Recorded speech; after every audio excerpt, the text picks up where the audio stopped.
Our presentation today, Israel at 70, past, present, and future. 70 years ago this week, Israel declared independence. Before the jubilant Jewish population could finish dancing their traditional hora, all the Arab countries in the region attacked, and the 1948 War of Independence began. The population then was approximately 800,000 people. Today, that population is close to 9 million. It was a very poor country in 1948. What's it like today? Israel is at the forefront of high tech. There are more Israeli companies traded on the New York Stock Exchange than any other country aside from the US and China. It's known for incredible innovation.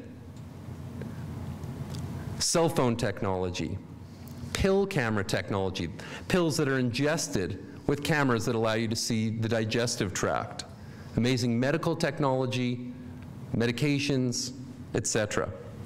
Israel is also incredibly diverse. It is home to Jews, Christians, Muslims, Druze, black, white, and brown people, people who participate in all aspects of Israeli life. It is the only democracy in the Middle East where there are free elections, universal education and health care, an independent judiciary, and a very noisy and robust free press. But there is one flaw in this beautiful scene. Israel is still at war with many of its neighbors, and there is no resolution in sight for the Israel-Palestine conflict. So today we're going to look at that conflict and try to put some of this troubled and complicated history into perspective. As we see in the news, there is often a significant misconception about Israel's size. Given the disproportionate amount of time we see Israel in the news and the images that we see, we often are thought of, Israel's often thought of as a real Goliath. Well, take a look at this particular map. Israel is a tiny country surrounded by Arab or Muslim states, many, most of whom do not recognize Israel's right to exist. So it is no wonder that Israel is very protective of its borders. It's very conscious at all times that this is the one and only Jewish state in the world. There are 50 countries in the world with Muslim majorities.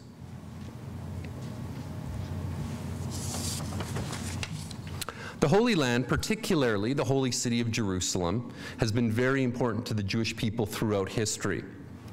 There's been a consistent Jewish presence in Israel and in Jerusalem for 3,000 years.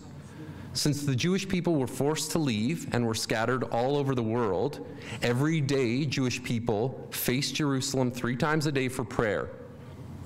A significant part of Jewish prayer is about the return to Zion, another name for Israel or the Holy Land, and synonymous with Jerusalem.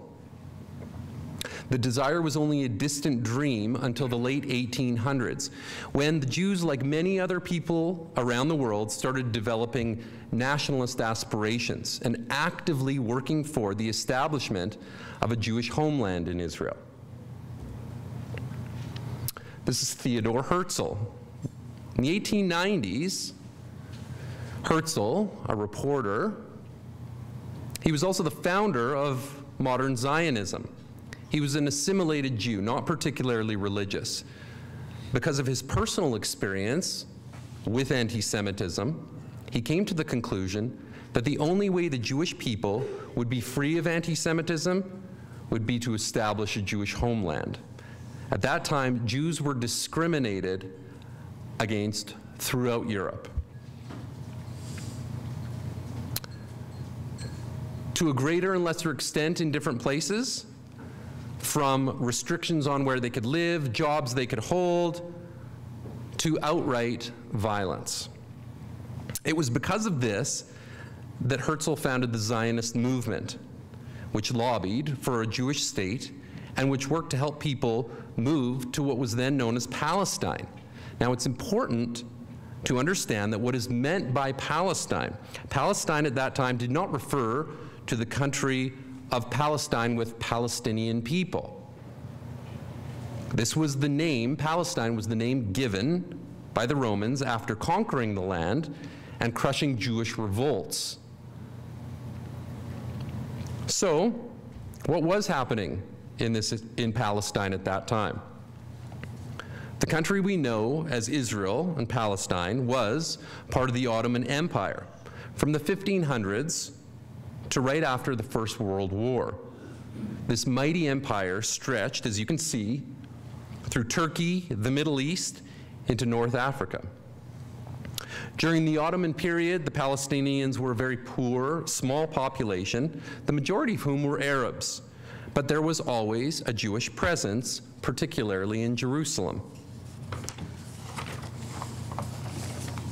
The empire fell after World War I, and the League of Nations gave different countries the power to rule over different parts of that Ottoman Empire. The area known as Palestine, and what is also now Jordan, was given to the British to administer as the British Mandate. As part of the Mandate Agreement passed by the League of Nations and later the United Nations, Britain was mandated to allow Jewish immigration and settlement in Palestine. The area of Jordan was soon severed off from mandatory Palestine, and the Hashemite kingdom became the rulers of Jordan. The British had a problem in Palestine. In 1917, they had given their support to the establishment of a Jewish homeland. But at that same time, there were conflicting Arab interests in that region. From 1917 to 1948, the Zionists in Europe and the new pioneers in Palestine lobbied hard for a Jewish state, and there were many clashes between Arab and Jewish populations.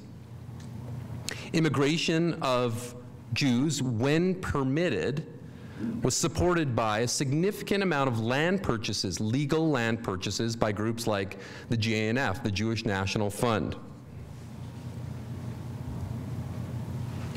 After 1945, sympathy for the Zionist idea increased after the world realized the full extent of the Holocaust and the attempted extermination of the Jewish people. For many people in the world, the Holocaust confirmed Herzl's philosophy that the Jewish people would never be truly free of oppression unless they had a state of their own. In 1947, the United Nations passed a partition plan for Palestine, dividing the country into two nation states, a Jewish state, which you can see in blue, and an Arab state, which you can see in orange. Notice that Jerusalem was to be an international city, and both Arab and Jewish states were strangely divided into three separate chunks each. It is important to note that the government in waiting of Israel accepted this plan, the Arabs did not. The British announced that they would be ending mandatory rule and withdrawing from Palestine no later than August 1948. And it was on May 14th, 1948, that Israel declared its independence. Immediately, the armies of Lebanon, Syria, Iraq, Jordan, and Egypt attacked the new state. When that war ended, Israel was much larger than it had been under the partition plan. Part of Jerusalem was now within Israeli borders, but not the old city where the holiest site to the Jewish people is located, Western Wall, Temple Mount. From that moment, Jews were not allowed into the old city of Jerusalem, which was now governed by Jordan. New borders were one consequence of the War of Independence. The other consequence was the creation of the Palestinian refugee problem. There were three reasons that Palestinians left during this war. One, there was war. Just like Syria today, when there is a war, people flee. Number two, they were encouraged by their leaders to leave. They were promised that they would return once the Jews were driven out. And the third, yes, there were instances where people were forced to leave. In any case, somewhere between 475 and 750,000 people became refugees. These refugees were settled in camps in Lebanon, Jordan, Gaza, and the vast majority of them were never resettled, never granted citizenship of another country. In fact, in refugee camps in Lebanon to this day, Palestinian refugees are not permitted to hold many professions. Today, there are over 5 million descendants of Palestinian refugees registered with the UN, 1.5 million still living in refugee camps. It is important to note that there are also 1.5 million Arab citizens of Israel, those who chose to stay. They were granted full citizenship, they can vote, and there are Arab representatives in the Israeli Parliament and Supreme Court. It's also important to note that a similar number of refugees, over 500,000, fled persecution in Arab countries and settled in Israel between 1948 and 1967. Jewish refugees. Jewish presence in what are now Arab lands long predate Islam and the Arab conquest of the Middle East and go back to biblical times. In 1945, there were approximately 866,000 Jews living in communities throughout the Arab world. Today, there are fewer than 7,000. I'm going to turn it over to Judy Shapiro. My turn to speak. We're going to skip a few decades and go to 1967, when there was another war called the Six-Day War. In early 67, the level of hostile and strident rhetoric coming from the leaders of Israel's neighbors increased. Troops were built up in the Sinai, and which was Israel's southern border, and the Straits of Tiran were closed, cutting off Israel's port of Eilat. Those things led the Israeli leadership to the conclusion that they had no choice but to go to war. After successfully bombing and obliterating the Egyptian and Syrian air forces, Israel won the war in only 6 days. And at the end of the war, Israel's borders were drastically different. As you can see, Israel had occupied the Sinai Peninsula down there. I guess I need the mic. The Sinai Peninsula and Gaza from Egypt. It had occupied what on this map is Judea and Samaria, which is the west bank of the Jordan River. That was part of Jordan, and the Golan Heights that had been part of Syria. Israel begged Jordan not to enter this war, but it did and lost a lot of territory. The most important thing from an Israeli perspective, though, was that the Israeli army took East Jerusalem. As I think we mentioned before, Jordan had ruled all of East Jerusalem from 1948 to 1967. During those 20 years, Jews were not allowed into that area. They were not allowed to pray at the Western Wall. All the synagogues in the Old City, some of which had been around for centuries, were destroyed. So you can only imagine how the Jewish people felt when they were finally allowed to return to their holiest site. So it was a great celebration. Israel annexed Jerusalem shortly after the '67 war, but left control of the Temple Mount, the site of the Dome of the Rock, the beautiful golden domed mosque that you can picture in your heads. They left control of that area to the Muslim Waqf, or Religious Council, which is based in Jordan and which governs the Temple Mount. All religions are free to worship in the city, and in fact, the only restriction now is on Jews praying on the Temple Mount. Jews are not allowed to have prayer services on top of the Temple Mount. In '67, Israel naively thought that this enormous victory would lead to peace talks and the trading of land for peace. But that was not to be. In fact, the Arab League held a meeting in Khartoum right after the Six-Day War and resolved what has become known as the 3 no's. No peace with Israel, no recognition of Israel, no negotiations with it. After the Six-Day War, there were other wars, there were terror attacks constantly, but let's talk about Palestinian nationalism. In effect, until the 1960s, the battle for the Palestinian residents of what is now Israel and the disputed territories was being fought by the Arab world as a whole. The Arab states surrounding Israel, none of whom recognized the Jewish state, represented all of the Arab people of the region. There was really no talk of a 2-state solution. For all the time that Egypt ruled Gaza and Jordan ruled the West Bank, there was never any talk of an independent Palestinian state. In the 1960s, the Palestinians did begin to organize their own nationalist organizations, Primary among them was the PLO, the Palestine Liberation Organization, led by Yasser Arafat, but there were others. All of these groups believed in violence as a means to achieving the liberation of Palestine from Israel, and we're talking about the liberation of all of Palestine. The late 60s and early 70s was a time of terrorist attacks outside Israel aimed at Israelis or Jews. An example of that was the massacre of the Israeli team in Munich in 1972. 11 Israeli athletes were murdered. The PLO emerged as the leader of all the Palestinian groups, and in 1974, this is Yasser Arafat at the United Nations in '88.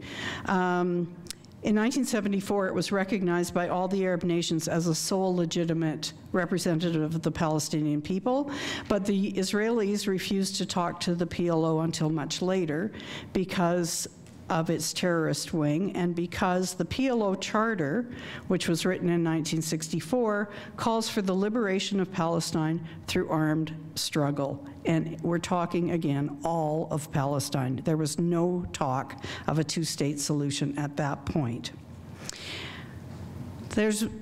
We've been talking about a lot of war, but there were some glimmers of hope.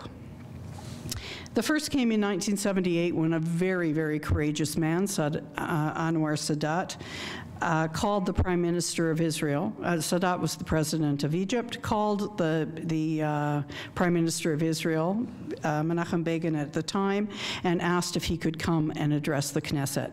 He was the first Arab leader to extend a hand of friendship. It was amazing that these 2 guys could make peace because they were Begin was a right-wing leader. He was part of a terrorist organization before the birth of the state, and he made peace with Egypt. As part of that peace treaty, which has been in effect since 1979, Israel gave back the Sinai Peninsula. So we'll go to that map again. So that entire area was returned to Egypt, except for Gaza, because Egypt didn't want Gaza either.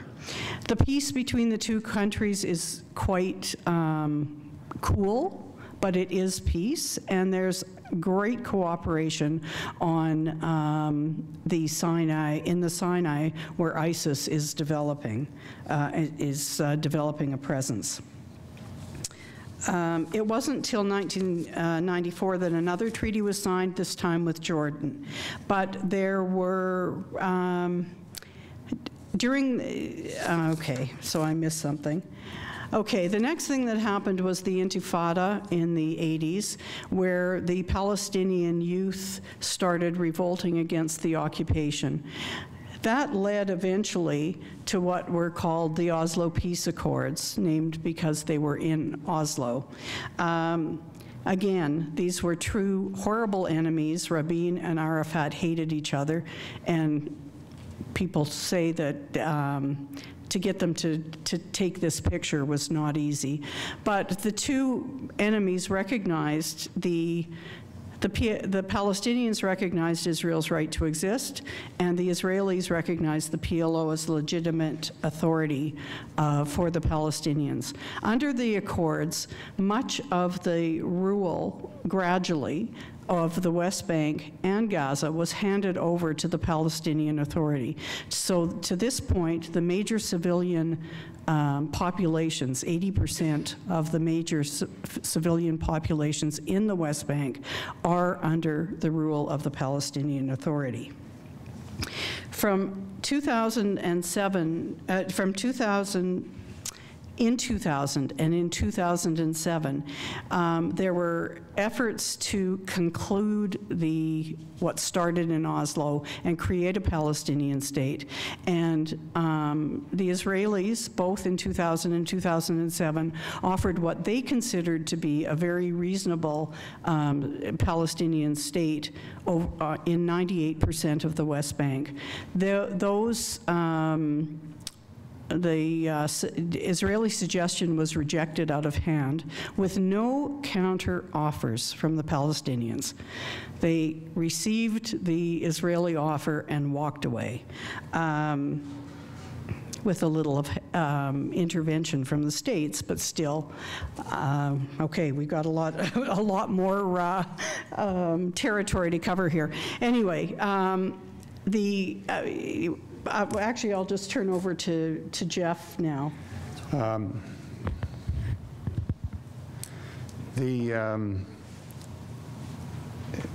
After those attempts in 2000 and 2008, there were those offers that were made to create Palestinian states that didn't ever result in a peace treaty. No counteroffers were ever received from the Palestinians. So let's talk about Gaza. Okay, should we go to there? Okay, thank you. In 2005, the Israelis unilaterally withdrew from Gaza. That is, they withdrew without any kind of peace treaty with the Palestinians. And their hope was that in doing so, they would be able to stir some negotiations that would enable the Palestinians to improve the plight of the people in Gaza.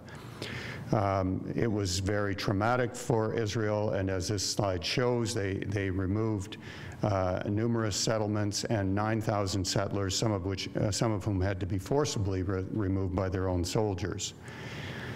It didn't result in an improvement. In 2006, there were elections that took place in the Palestinian Authority, and Hamas won control of the legislative section of that, and eventually won control of. I'm going to have a little helper. Eventually won control of all of Gaza and expelled the Palestinian Authority entirely from Gaza. After that, after Hamas took control of Gaza, and Hamas is truly a rejectionist organization. Its charter calls for the replacing of all of Israel with a Palestinian Islamic State. It doesn't recognize Israel's right to exist. It is clearly not a partner in peace, and Israel does not have any negotiations or relationship with Hamas in any way. Hamas, on the other hand, has been winning increasing support among the Palestinian population. And after winning that parliamentary election in 2006 and taking over Gaza in 2007 and expelling the Palestinian Authority, Israel and Egypt instituted a blockade of Gaza to control goods going into Gaza, as particularly arms and the ability to create weapons. And this has been tacitly supported by the Palestinian Authority as well, which controls the flow of utilities in and out of Gaza and is restricting them to 3 hours per day. So Hamas has resorted to a tactic of firing rockets into Israel as part of their military efforts to against Israel. And the rockets are quite primitive. They often miss their targets, but they are aimed at the civilian population. And that has created a very traumatic psychological effect on the population in South Israel, as they have to run to air raids or bomb shelters every time these air raid sirens come off. They have also resorted to the tactic of digging tunnels under the border. The tunnels are used to attempt to infiltrate Israel by terrorists. They have succeeded on several occasions and succeeded in carrying out some horrendous attacks on civilians in South Lebanon, or in southeast Israel. So where are we today? This is Mahmoud Abbas. Mahmoud Abbas is the president of the Palestinian Authority, which is in charge of civilian rule of 80% of the Palestinian population of the West Bank. He's 83 years old. There is no clear successor to him. He was elected 13 years ago for a 4-year term, and he is still in power. The Israelis don't object to the fact that there's been no elections because they fear they would end up with Hamas controlling not only Gaza, but also the West Bank. Internationally, Israel, as this conflict continues and the prospects for peace fade, Israel is constantly criticized, and unfairly, in our opinion. I need to emphasize that we do not object, and the Jewish community does not object, to the criticism of Israel policies, the Israeli government. But the criticism of Israel can and does cross the line into anti-Semitism. And you hear this complaint from the Jewish population a lot, that certain criticisms are anti-Semitic. So where does it cross the line? Natan Sharansky came up with these 3 Ds: demonization, double standard, and delegitimization. Demonization occurs when the Jewish state its actions are blown out of all sensible proportion, when comparisons are made between Israelis and Nazis, for example, or between Palestinian refugee camps and Auschwitz. That's anti-Semitism. It's not legitimate criticism of Israeli policy. The second D of double standards, you see Israel being criticized for human rights abuses all the time, when the abuses of much more abhorrent human rights abusers are ignored, and those would be countries such as China, Cuba, Iran, Syria, and other Arab countries. The third D is delegitimization. When Israel's fundamental right to exist alone among all the peoples on the earth, Israel's fundamental right to exist as an independent nation is questioned through delegitimization, that is also anti-Semitism. So as Israelis celebrate 70 years of independence and the phenomenal accomplishments of this young country, all of which were accomplished while under the tremendous pressure of being surrounded by enemies and threatened with extinction.